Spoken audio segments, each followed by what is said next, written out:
Em nome do Pai, do Filho e do Espírito Santo. Amém.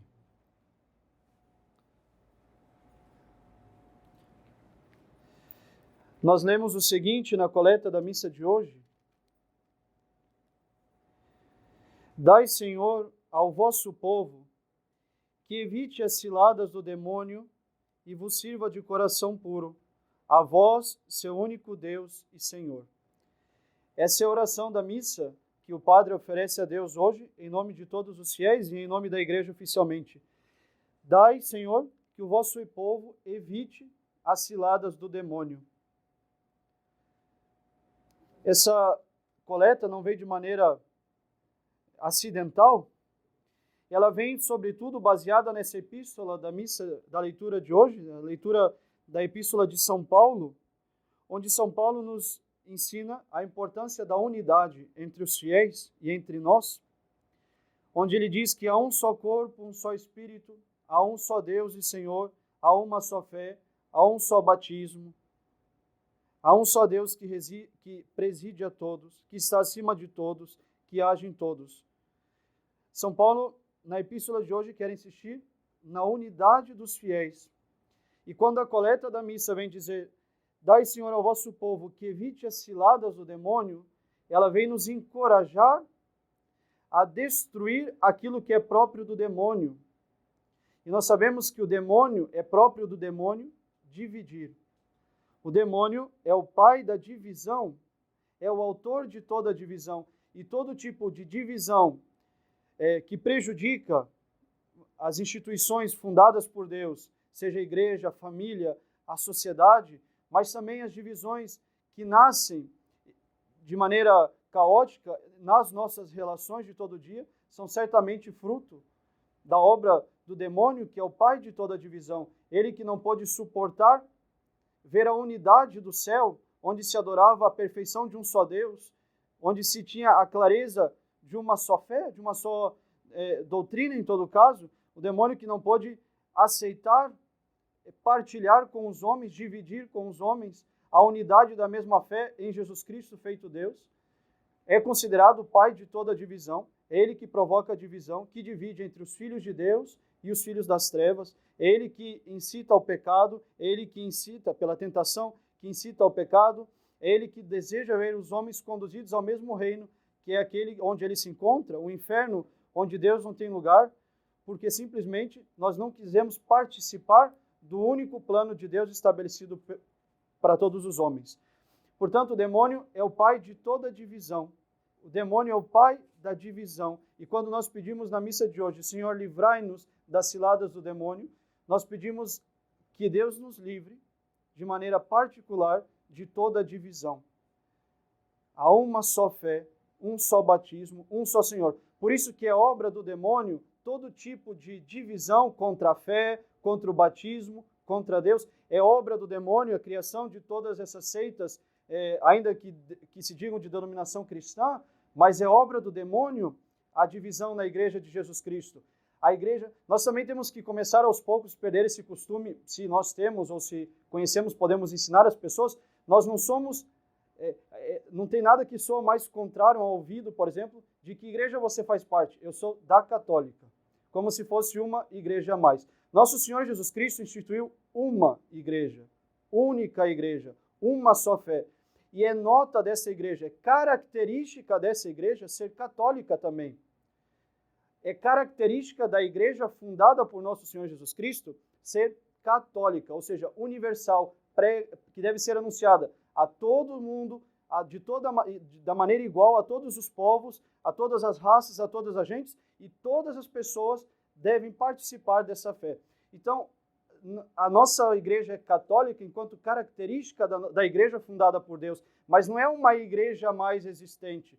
Todas as outras ditas igrejas que se encontram na nossa sociedade são fruto do demônio, que é o pai da divisão, dentro da própria igreja de Nosso Senhor Jesus Cristo, fundada por Ele. A heresia é um ataque direto à fé, à unicidade da fé, à unidade da nossa fé, da doutrina revelada por Deus. E quando se ataca a doutrina, se causa divisão dentro da doutrina, e a essa divisão nós chamamos heresia. essas heresias que dão fontes às outras seitas, que dão fonte a todo tipo de erro contra a fé e contra a moral atualmente. Portanto, também isso é fruto do demônio, causar essa rixa, essa divisão dentro da própria igreja. Mas Nosso Senhor vem nos alertar uma coisa interessante na missa de hoje, na liturgia da missa de hoje, sobretudo no Evangelho. Nosso Senhor diz, quando interrogado, Mestre, qual é o maior dos mandamentos? E a resposta de Deus, Nosso Senhor Jesus Cristo, é: amarás o Senhor teu Deus de todo o teu coração, de toda a tua alma, de todo o teu espírito. E ele acrescenta, porque não é o suficiente, ele diz, e o segundo é semelhante a este: amarás ao teu próximo como a ti mesmo. Qual é o vínculo da união dentro da igreja? Qual é o vínculo da união na família? Qual é o vínculo da união na sociedade?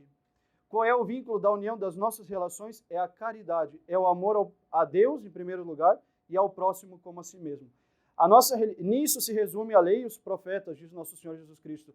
A nossa religião não encontra unicidade, não encontra unidade unicamente num aspecto intelectualista.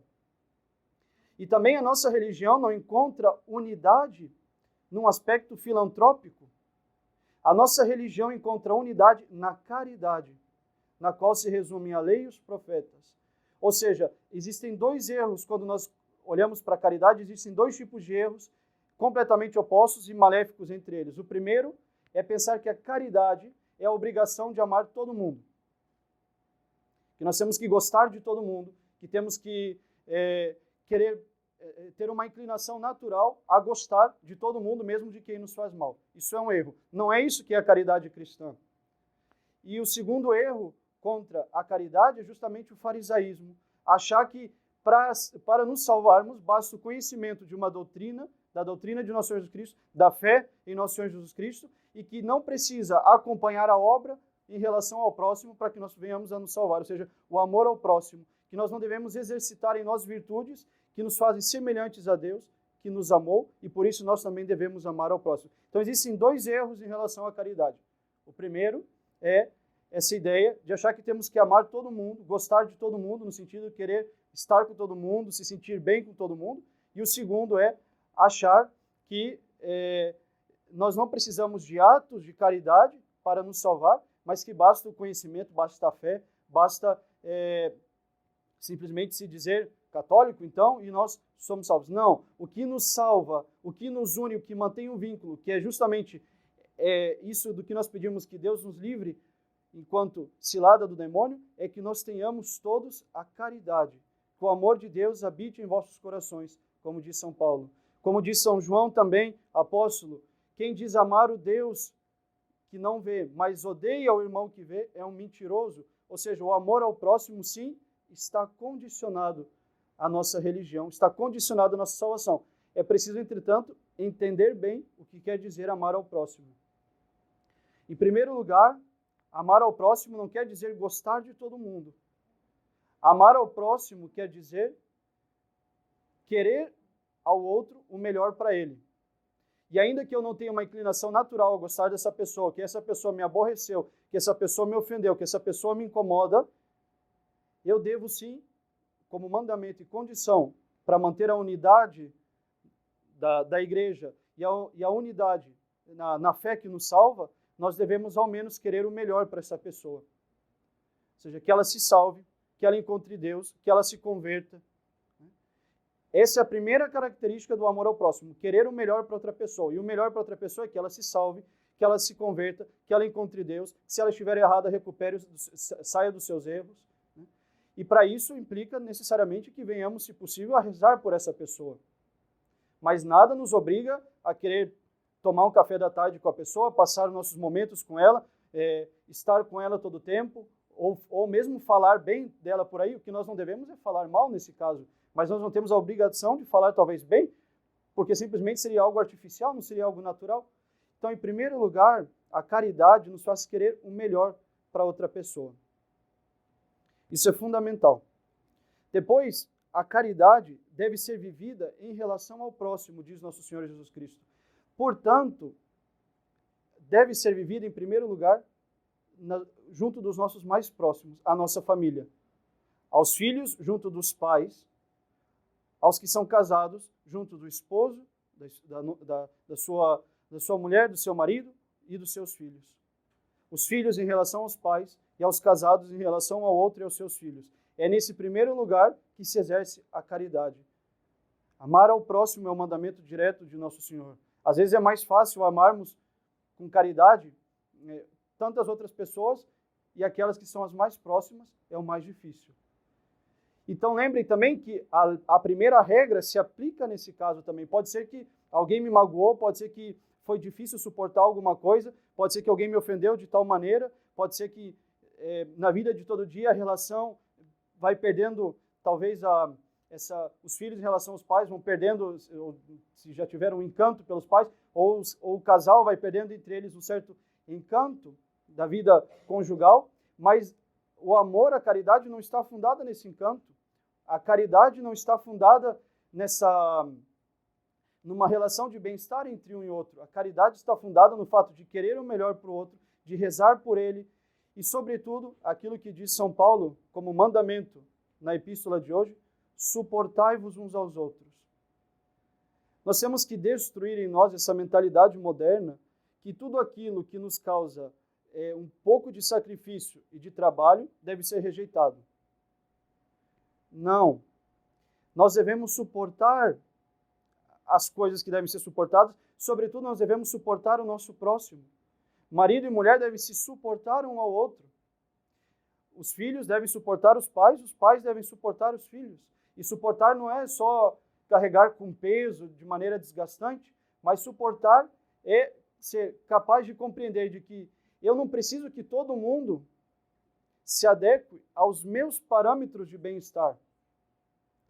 As outras pessoas têm um jeito de ser diferente do meu. As outras pessoas têm um jeito diferente de pensar, de agir, daquele que é o meu. E o que é que vai mostrar a unidade, neste caso? Não é a uniformidade, fazer todos igual a mesma coisa, pensar todos igual a mesma coisa.